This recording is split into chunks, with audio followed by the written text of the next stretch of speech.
দে দে দে ওই মন্দির মাইরে চোদি ভাত দেওয়ার মাছটা খালি পয়দা করি এই মাছে ঢেরা মালো মালো ভাত দিবার মাছটা পয়দা করে এই মাছে বানা যায় মাদার চোদ। বন্ধুরা, যেটার ভয় ছিল ঠিক সেটাই হয়েছে।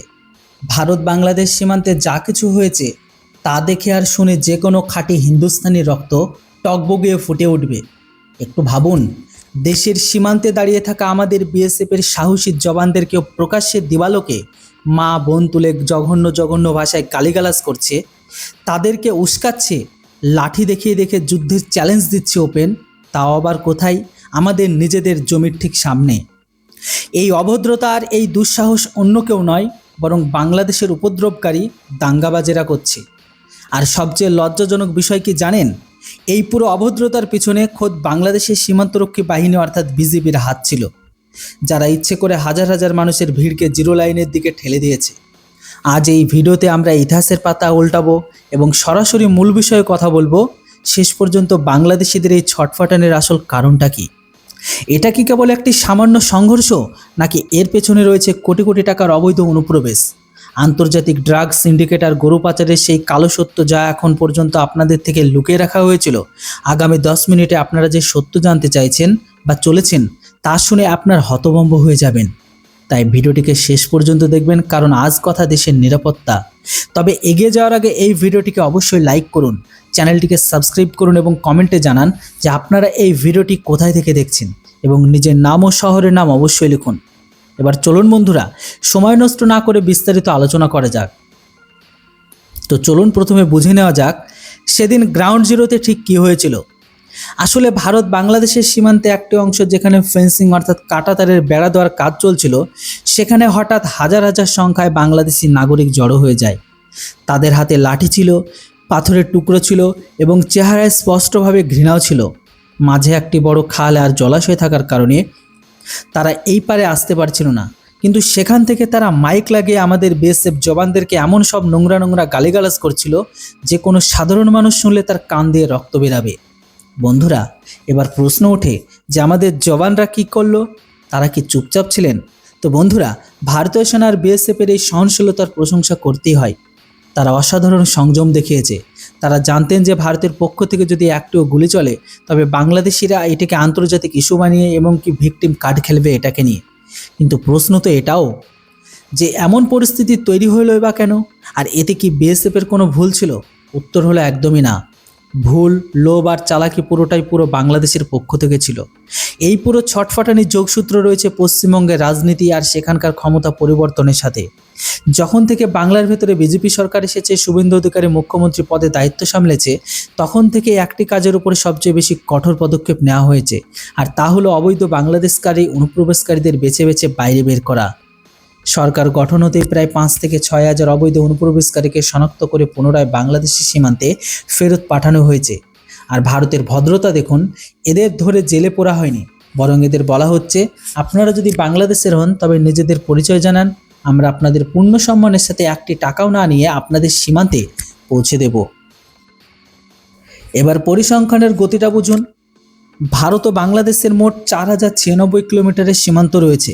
এর মধ্যে পশ্চিমবঙ্গ সীমান্ত সবচেয়ে লম্বা আর সবচেয়ে সংবেদনশীল, কারণ এখনও পর্যন্ত প্রায় 3300 কিলোমিটার পর্যন্ত ফেন্সিংয়ের কাজ শেষ হয়েছে, অর্থাৎ প্রায় 70 থেকে 80% অংশ কভার হয়েছে। কিন্তু বাকি যে 600 থেকে 650 কিলোমিটার অংশ বাকি রয়েছে, সেখানেই তো আসল খেলাটা হতো।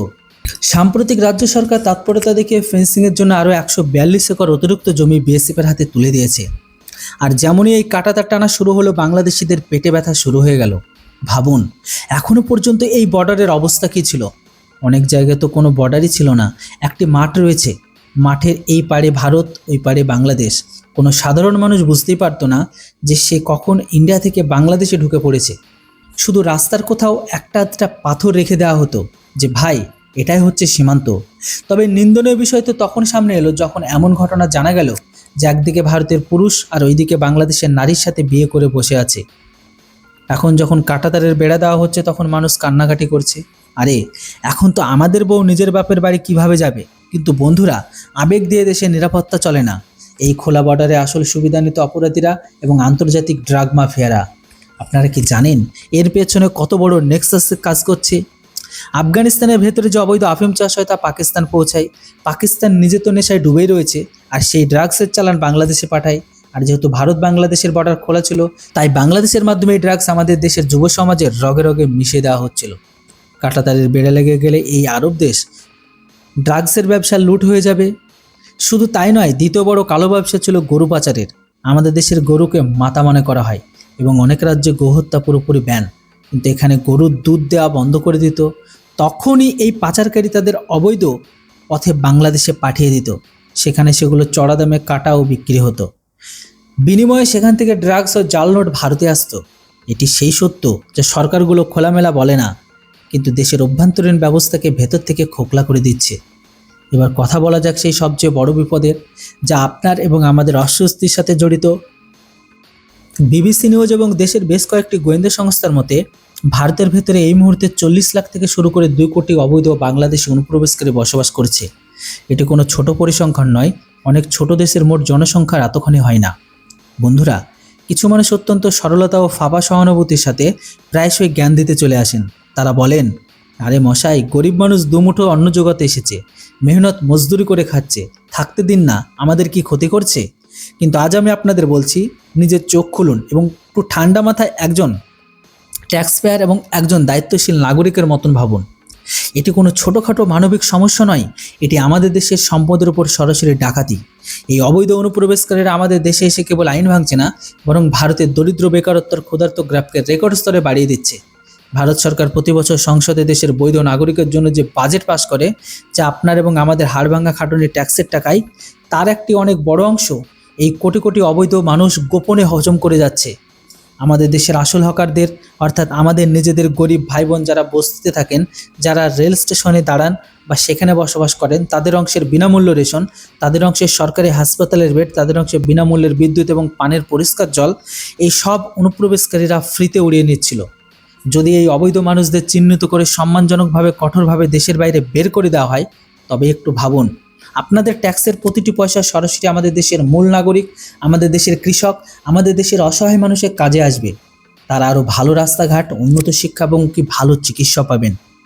আমাদের অর্থনীতির যে আরব ডলার বা আরব রুপিয়া ক্ষতি করা হচ্ছিল প্রতি বছর, তা কিন্তু করেই যাচ্ছে তারা। তা রোখা এখন যে কোনো মূল্যে অত্যন্ত জরুরি হয়ে পড়েছে সকল ভারতবাসীর। কেননা দেশ কোনো আমাদের ধর্মশালা নয় যে কেউ মুখ তুলে চলে আসবে আর আমরা তাদেরকে সেখানে থাকতে দেবো, খেতে দেবো, শুতে দেবো, পড়তে দেবো, এমনকি তারা ঘরের ভেতরে এসে ব্যবসা শুরু করবে। আর শুধু টাকা এমনকি সম্পদেরই কথা নয়, আসল খেলা তো দেশের নিরাপত্তার।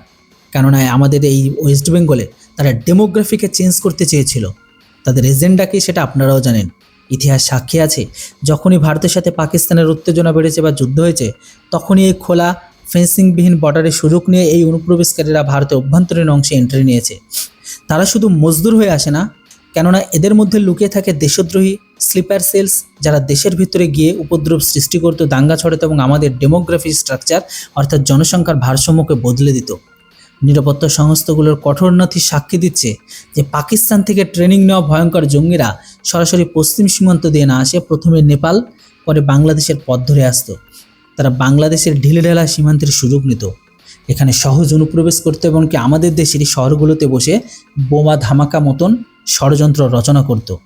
কিন্তু এখন সময় বদলে গেছে। এটা 2026 সালের নতুন ভারত। এখন সহ্য করা, চুপ করে বসে থাকা বা শুধু কাগজে কলমে কাজ করার সময় শেষ হয়ে গেছে। এই অবৈধ অনুপ্রবেশকারী আর দেশের নিরাপত্তা নিয়ে ছিনিমিনি খেলা উপাদানগুলোকে কড়া শিক্ষা দেওয়ার সঠিক সময় এসে গেছে। ভারত সরকার আর আমাদের সাহসী সীমান্তরক্ষী বাহিনী বিএসএফ যে ঝড়ের গতিতে বাকি থাকা 600 কিলোমিটার বর্ডারকে কাঁটাতারের বেড়া দেওয়ার কাজ শেষ করছে, তা পুরোপুরি দেশের স্বার্থে, দেশের ভবিষ্যতের জন্য।